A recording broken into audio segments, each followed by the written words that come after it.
Well, hello again, and here is the second part of lesson 10 on Mavericks, our final set of Mavericks on dramatic reading forms. So let's jump right in. Okay, again, this is based on the elementary drama curriculum, Alberta Program of Studies curriculum.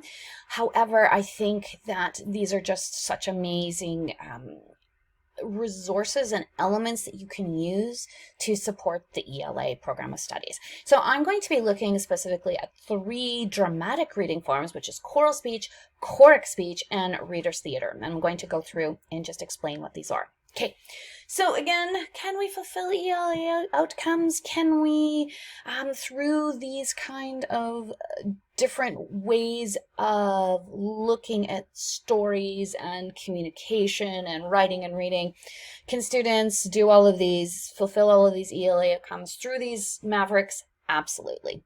Absolutely. Okay, here we go.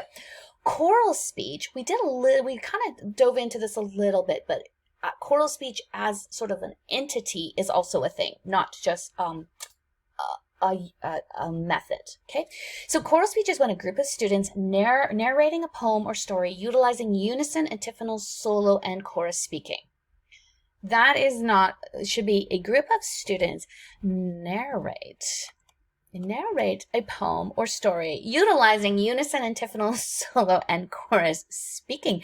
Nothing like editing. Okay, so unison is they all speak together. Antiphonal is when like half the students speak and then the other half of the students speak, and then it goes back and forth. Solo is just one person, and then chorus is full everybody is speaking.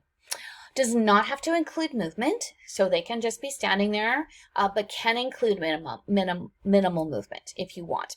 It is focused on the text and the speech rather than the dramatization. So again, this is not a big performance thing. It is them speaking together. So that's choral speech. And I'm going to show you some examples in our class on Monday so that you can actually see some elementary examples. Okay, choric speech is when a group of students narrate, how about that?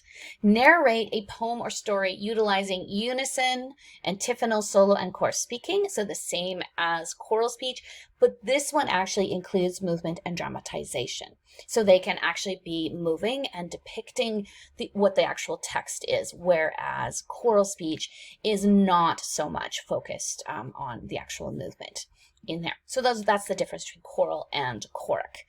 Okay, reader's theater is the reading of a prepared script. Now, you can have the kids write their own reader's theater, but it is trickier than it sounds. So if you're thinking of doing a reader's theater unit, I would start with a prepared script, because there's a certain flow to the script that you want that your kids may not do in their writing, and then it's not as good of an experience.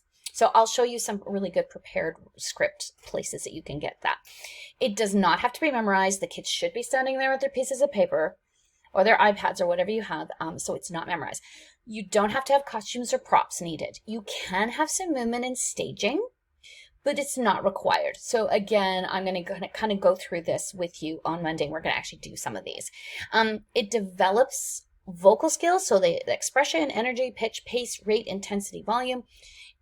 They learn to communicate effectively from a prepared script. And when you're done a few prepared scripts, you can adapt own material into reader's theater style. But again, I would start with actual pre-made scripts in here. Okay, so reader's theater resources. I just want to say that reader's theater it's naturally differentiated. And I'm going to go to the to this particular, this is the resource that's on this page. So this is, there's a little definition, reasons to use, and then there's some examples. I couldn't get to the social studies one, but you might have more success. And then here's some differentiated instruction that reader's theater can support. Use easier scripts with fewer words for younger or struggling readers. You write the script or the student's part of the script with print that is easier to read, so you can make it bigger, or if you have somebody who needs Braille, you can put it in Braille. Give the student their part in advance, encourage them to practice so that they are not put on the spot. Write most of us, when I asked who liked to just be put on the spot to read, most of us said no, that was a traumatic experience. Have students read parts together, allow advanced students to write parts of the script, and when assigning roles, be sensitive to students' individual needs. Assign roles accordingly, provide extra individual practice if needed. So if you have a low reader, don't give them a big part with lots of different vocabulary. Give that to your stronger reader, but your struggling reader can have maybe a part with other people, but have a positive interaction with reading. So that's what we want in here.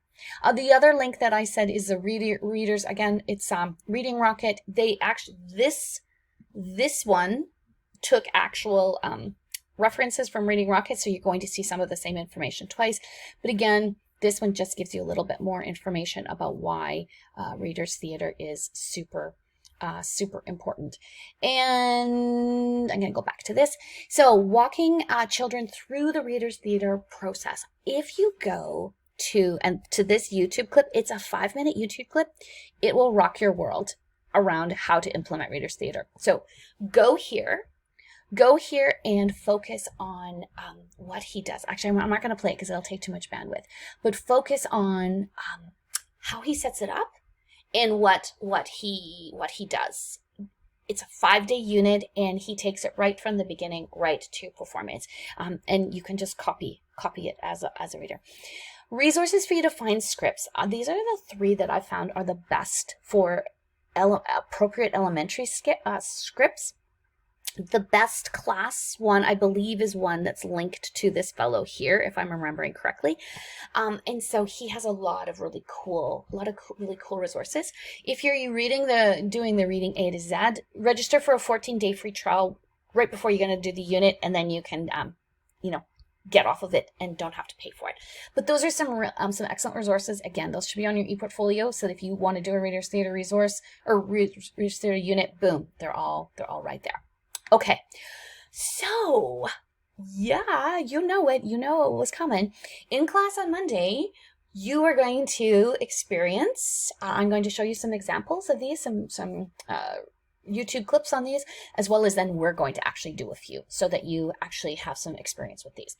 So on Monday, the scripts are on Blackboard under lesson 10. And I want you to prepare your text using the following criteria. I want you to speak clearly, expressively, and with ease and energy, vary pitch, pace, rate, intensity, and volume. I want you to communicate the meaning of the piece of literature. I want you to phrase for meaning, find natural rhythm of the text, emphasize color words like whisper, engage the voice, the body, the face and the body. And when you get together, if you have a part where you are all speaking together, that you blend with others. So what you want to do is we're going to do a choral speech, I Like Myself, Choric speech, The Vinder Viper, Readers Theater, The Grinch Who Stole Christmas, and we're going to finish with Oh, the Places You'll Go, which is another choral speech.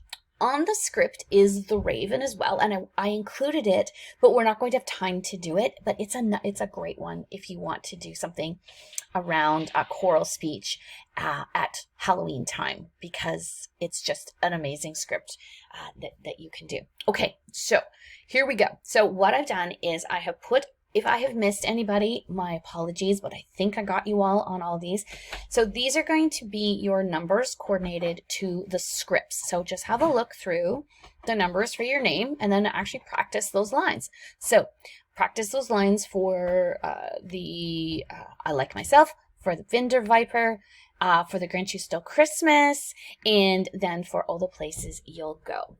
If your name is not on there, please just pick a part and go for it and be ready to jump into that part on Monday. So we're going to have lots of fun going through these, and hopefully by the end of Monday's class, you'll have a really good sense of how you can also incorporate it from a teacher point of view, and then sort of the impact as a student. So that's all for now. Enjoy. We'll see you later.